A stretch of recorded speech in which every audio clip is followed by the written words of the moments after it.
Alhamdulillah wassalatu wassalam ala Rasulillah Muhammad ibn Abdillah wa ala alihi wa sahbihi wa man walah wa la hawla wa la quwata illa billah, amma ba'd. Insyaallah kitab yang akan kita pelajari di bulan Ramadan adalah 3 kitab. Satu kitab meneruskan sebelumnya, yaitu Al-Isti'dad li Yaumil Ma'ad Al-Imam Ibn Hajar Al-Asqalani, dan selanjutnya adalah kitab li Mufti Hadramaut Al-Habib Abdullah bin Mahfud Al-Haddad Mukalla,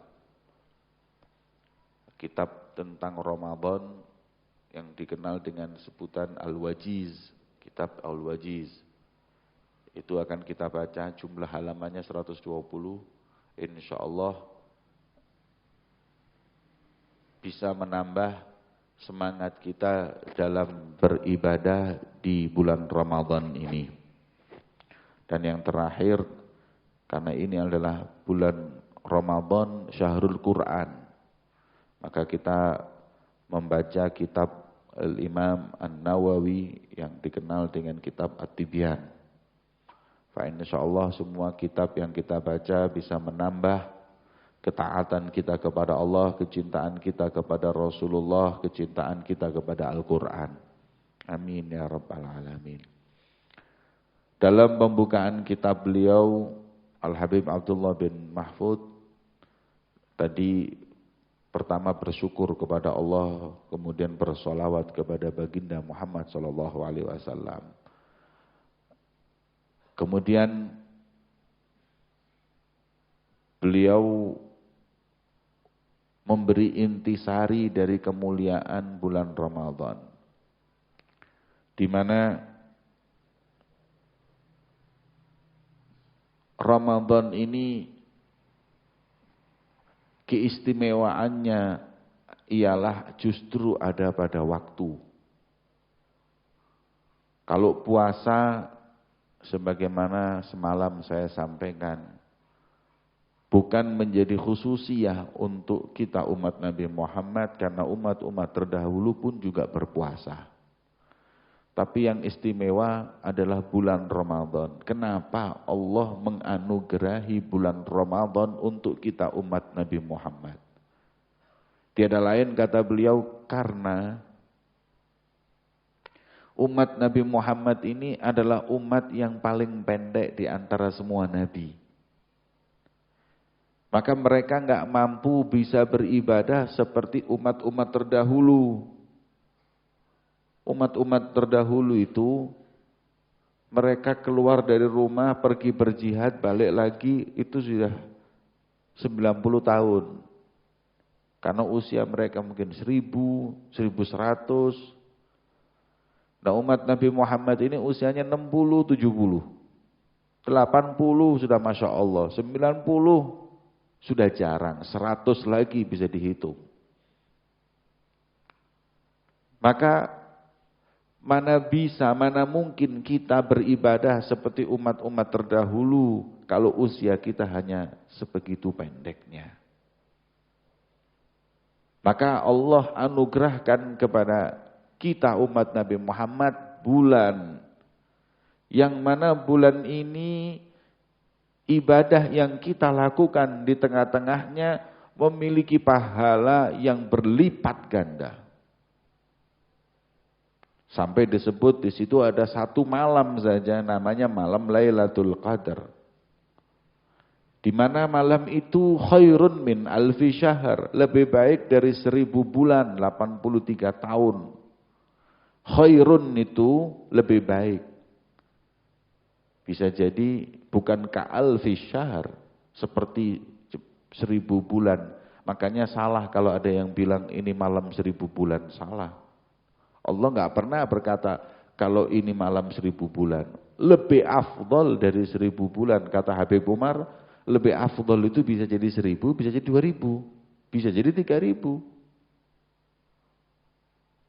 Allah enggak mengatakan ka'alfi syahr, tapi khairun min alfi syahr. Wa fadlullah wasi'. Pemberian Allah itu luas. Bisa 1000, bisa 2000, minimal kalau kita buat minimal yang 83 tahun, itu minimal, nggak mungkin. 83 tahun itu nggak mungkin. Sebab kalau kita katakan 83 tahun berarti ka'alfi syahr. Tapi ini khairun, ya minimal di atasnya. Semalam kita ibadah seperti orang ibadah 83 tahun ibadahnya, pahalanya. Nah, ini pertama, kemuliaan yang Allah berikan kepada kita umat Nabi Muhammad. Yang kedua, bulan Ramadan punya khususiyah, keistimewaan. Yaitu dikala kehidupan Nabi Muhammad SAW ketika Rasulullah masih hidup, itu yang namanya malaikat Jibril mainnya ke bumi. Bisa sehari sekali, bisa sehari 2 kali, bisa berkali-kali seminggu untuk menyampaikan risalah dari Allah kepada Nabi. Dan beruntung kita ini, ke bumi kedatangan malaikat Jibril ini Ruhul Amin. Paling afdolnya malaikat kalau datang ke bumi ini istimewa. Malaikat satu aja kalau datang ke majelis kita ini rahmat turun dari Allah. Itu malaikat yang biasa. Ini pemimpin malaikat. Ulama sepakat bahwa pemimpin paling afdolnya malaikat adalah malaikat Jibril. Malaikat Jibril itu hampir tiap hari turun ke bumi ketika Rasulullah masih hidup. Maka ketika Nabi Muhammad mau meninggal dunia,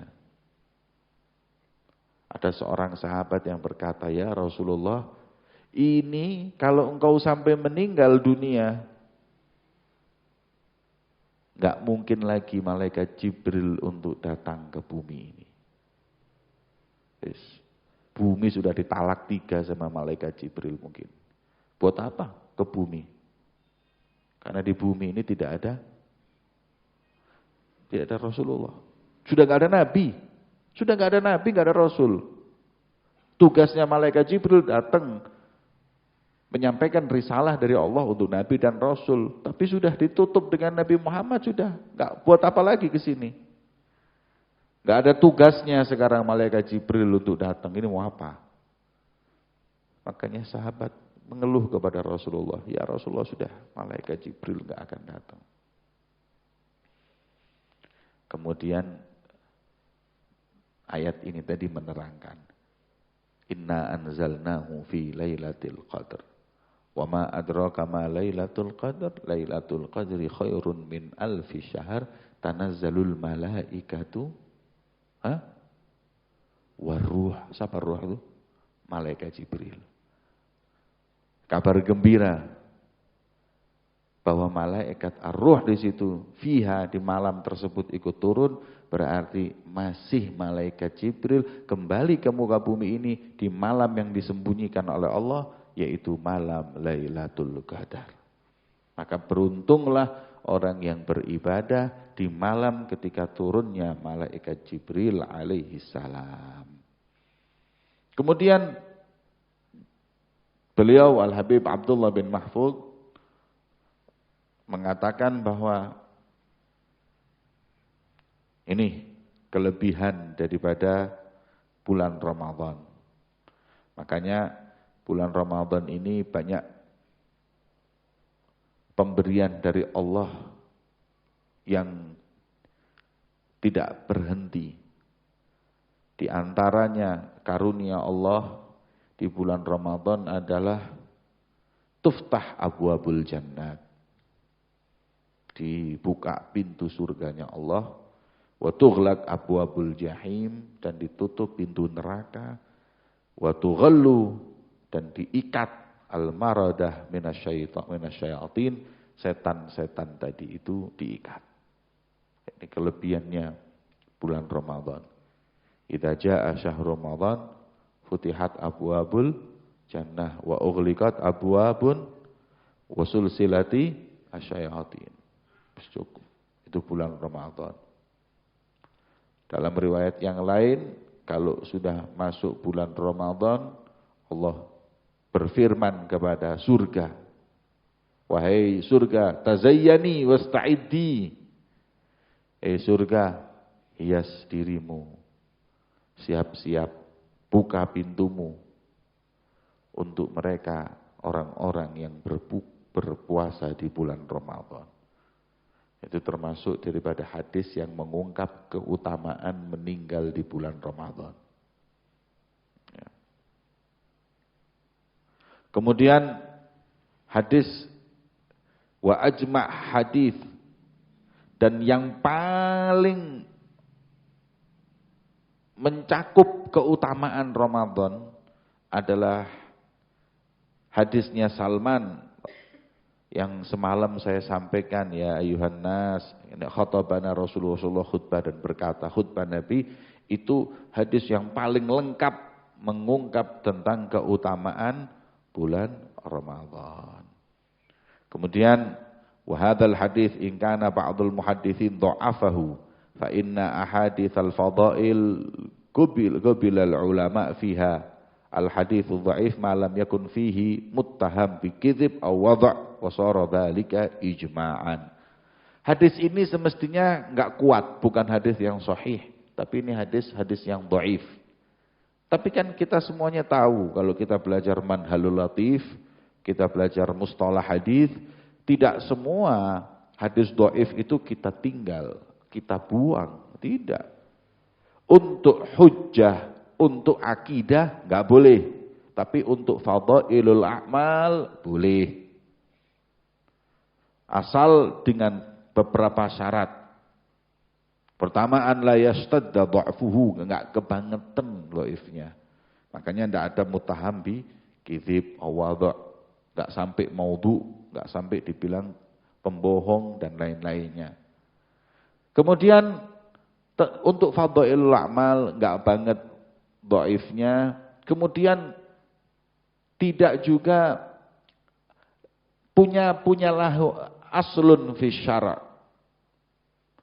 Yang namanya fadhailul a'mal itu jelas perbuatan baik kemudian ditambahi dengan hadis tersebut.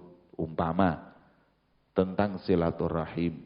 Barang siapa yang bersilaturahim ke rumah saudaranya, maka niscaya tidak pulang kecuali dosa-dosanya diampuni oleh Allah.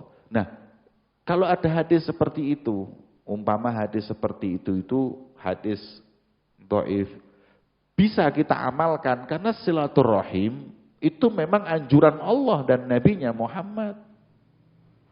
Makanya hadisnya bisa diterima. Oh ya sudah, itu namanya fadhailul a'mal. Keutamaan, menambah keutamaan beramal soleh. Punya asal. Tetapi kalau ada hadis di mana hadis tersebut enggak jelas. Barang siapa yang mengangkat tangannya masuk surga. Apa ini? Angkat tangan ini apa ini? Asal. Enggak ada, enggak bisa dipakai. Seperti itu diantaranya. Lah hadis ini tidak memberi keutamaan, mengungkap keutamaan puasa, mengungkap keutamaan memberi makan orang yang berbuka, keutamaan orang yang beribadah dan nama amal soleh. Terus apa yang diberati atau apa yang dilarang? Tidak ada, semuanya benar. Maka enggak apa-apa. Walam yukhalif fihi ahadun minal ulama, tidak ada ulama satupun yang melanggar, mencela dari hadis yang disebutkan tadi itu. Hatta manukila an Ibnul Arabi wajadna amalahu ala khilafih wa lihadha sara hadzal hadis syiarul muslimin yuraddidunahu fi Ramadan sabah wa masa wa la yunkiruhu illal muharrimun alladzina yunkirunal ma'ruf. Ya. Kemudian beliau berkata bahwa sesungguhnya hadis ini semuanya mengungkap tentang kebaikan di waktu pagi maupun di waktu malam. Tidak ada orang yang mengingkari kecuali orang-orang mahrumin. Orang-orang yang mereka itu ditutup dari kebaikannya Allah Subhanahu wa taala. Kenapa mengingkari sesuatu yang jelas-jelas itu ma'ruf? Wa kam lahum min ingkarat ala a'mal khair allati ya'mur biha syara' ala umumiha wa yad'una anna takhsis al-mutallaqat mamnu' wa hadha da'wa kadhibah la dalila 'alaiha min asy-syara' mutlaqan bal inna Rasulullah sallallahu alaihi wasallam fa'alahu fi daimah wa annahu idza 'amila 'amalan dawam 'alaihi yadullu ala aksi ma yad'un. Kemudian beliau mengatakan bahwa enggak ada larangan kita. Ini larangan yang selalu datang dari mereka. Mana ada taksis, pengkhususan memberi makan orang puasa, memberi. Jadi selalu seperti itu. Minta dalil khusus. Dia bilang, selama ini suatu kebaikan, enggak perlu ada taksis. Umum, siapapun boleh melakukannya. Ya.